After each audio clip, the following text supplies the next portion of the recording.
Hello everyone, back to my channel Abida's রান্নাঘরে সকলকে স্বাগত। আসসালামু আলাইকুম। কেমন আছো বন্ধুরা? আশা করি আল্লাহর রহমতে খুবই ভালো আছো।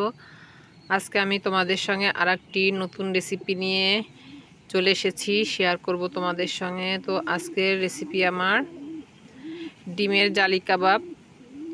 সো আর কথা না বাড়িয়ে চলো দেখে নেওয়া যাক কিভাবে আমি ডিমের জালি কাবাবটি তৈরি করলাম।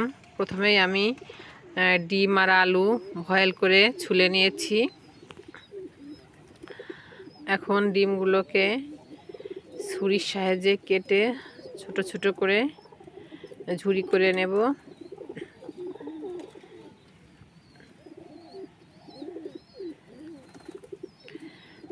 ডিমগুলোকে গ্রেটার দিয়ে গ্রেট করেও নিতে পারেন, কিন্তু এভাবে আমার কাছে ভালো লাগলো তাই আমি এভাবে করে নিলাম। এভাবে ডিমগুলো করে নিলে যখন আমরা ডিমের জালি কাবাবগুলো খাবো তখন ডিমগুলো দাঁতের তলে পড়বে, খুবই ভালো লাগবে।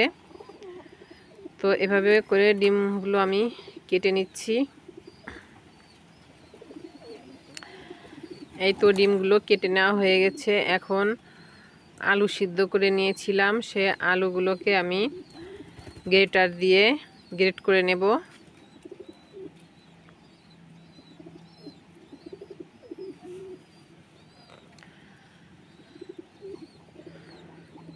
আলুগুলোকে অবশ্যই গ্রেটার দিয়ে গ্রেট করতে হবে, হাত দিয়ে চটকিয়ে নিলে ভালো হবে না।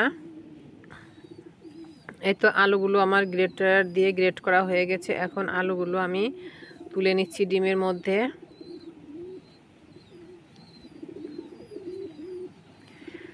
আর এই ডিমের জালি কাবাবটি খেতে দুর্দান্ত স্বাদ হয়। অবশ্যই আপনারা বাসায় একবার হলেও ট্রাই করে দেখবেন।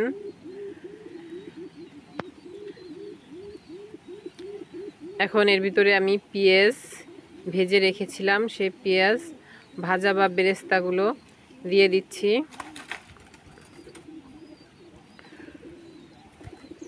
আর এই ডিমের জালি কাবাব বানানোর জন্য ভাজা পেঁয়াজগুলো বা বেরেস্তাগুলো ব্যবহার করতে হবে, কোনো রকমই কাঁচা পেঁয়াজ ব্যবহার করা যাবে না। আর এই তো আমি এখানে 1/4 কাপ বেসন নিয়েছি, আর বেসনটাও অবশ্যই ভেজে নিতে হবে, তা না হলে বেসনের কাঁচা গন্ধ থাকবে। দিয়ে দিচ্ছি স্বাদ মতো লবণ। আপনারা বেসনের পরিবর্তে চালের গুঁড়াও ইউজ করতে পারেন।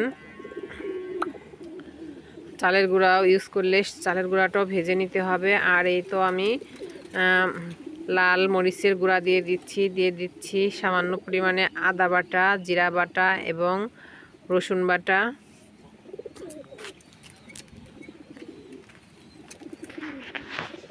এখন দিয়ে দিচ্ছি কাঁচামরিচ কুচি। আর ধনের পাতা থাকলে অবশ্যই আপনারা ধনের পাতা দেবেন, যেহেতু আমার কাছে আজকে ধনের পাতাটা বাসায় নেই তাই আমি ধনের পাতাটা দিলাম না। আর এই তো আমার বলটা ছোট হয়ে গেছিলো, মাখানো একটু কষ্ট হবে, তাই আমি আর একটা বাটিতে ট্রান্সফার করে নিচ্ছি সমস্ত উপকরণগুলো। এখন দিয়ে দিচ্ছি 2 টেবিল চামচ পানিটা দিয়ে সমস্ত উপকরণগুলোকে হাত দিয়ে ভালোভাবে মেখে নেব। আর এই তো হাতে আমার লেগে আসছে, আর হাতে যখন লেগে আসবে সামান্য একটু হাতে তেল মেখে নিতে পারেন। আর আমার মাখানো হয়ে গেছে। এখন আমি একটু ঘি হাতের তালুতে নিয়ে নিয়েছি। এখন এগুলোকে আমি হাতের তালুতে রেখে গোল করে শেপ দিয়ে নেব। এই তো এভাবে করে আমি কাবাবের শেপ দিয়ে নেব।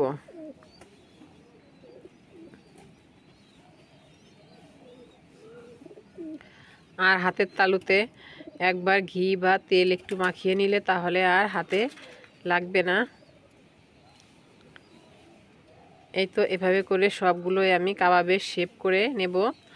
আর এই কাবাবের এই শেপগুলোকে ফ্রিজে সংরক্ষণ করেও রাখতে পারেন। 10 থেকে 15 দিন ফ্রিজে সংরক্ষণ করে রেখে যখন মন চাইবে কাবাবগুলোকে ভেজে পরিবেশন করতে পারবেন।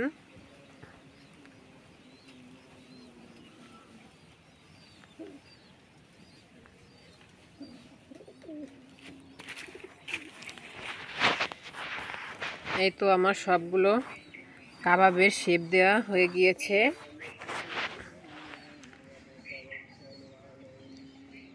তেরোটা আমার কাবাব হয়েছে। 4টা ডিম থেকে আমি 13টা কাবাবের শেপ দিয়ে নিয়েছি।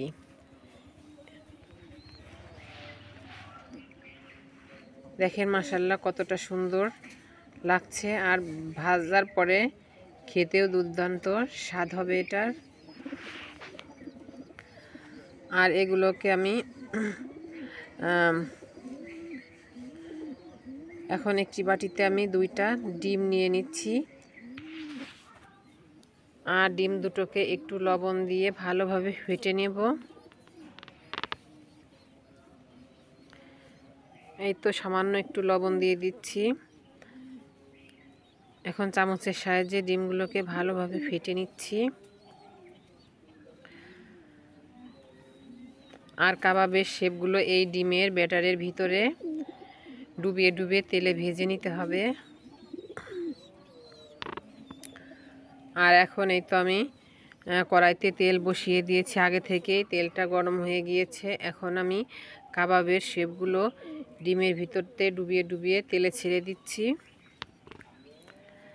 আর ফার্স্টে একটি আমি দেখে নিচ্ছি যে তেলটা গরম হয়েছে কিনা। হ্যাঁ, তেলটা গরম হয়েছে। আর এখানে চামচ দিয়ে আমি একটু ডিম কাবাবের উপরে দিয়ে দিচ্ছি, তাহলে এই জালিটা হয়ে যাবে। এর জন্য এর নামটা হয়েছে ডিমের জালি কাবাব।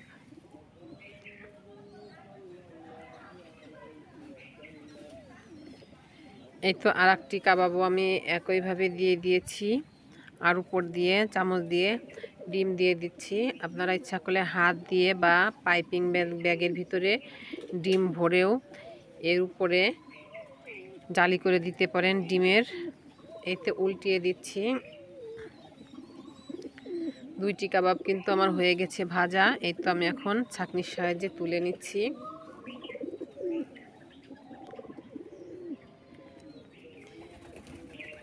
এভাবে করে সবগুলো কাবাবে আমি ভেজে নেব। এই তো এখন আরোগুলো দ্বিতীয় ব্যাচে আরোগুলো কাবাব আমি তেলের ভিতরে ছেড়ে দিচ্ছি। এখন এভাবে করে আমি অনেকগুলো কাবাবই ভেজে নেব দ্বিতীয় ব্যাচে।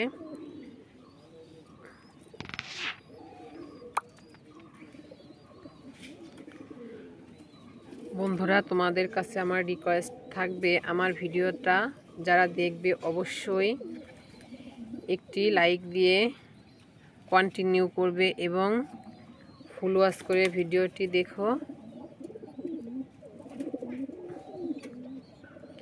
এই তো একটি সাইড হয়ে গেছে, আমি এখন উল্টিয়ে নিচ্ছি সবগুলো কাবাবই।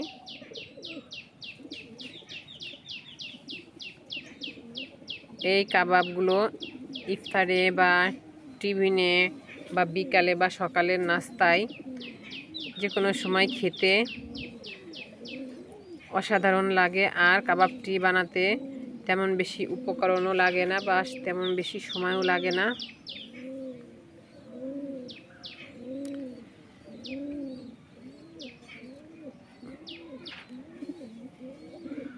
এই তো সবগুলো কাবাবই আমার ভাজা হয়ে গেছে। আর আমি দেখিয়ে দিচ্ছি একটি কাবাব ভিতরে কেমন লুক এসেছে।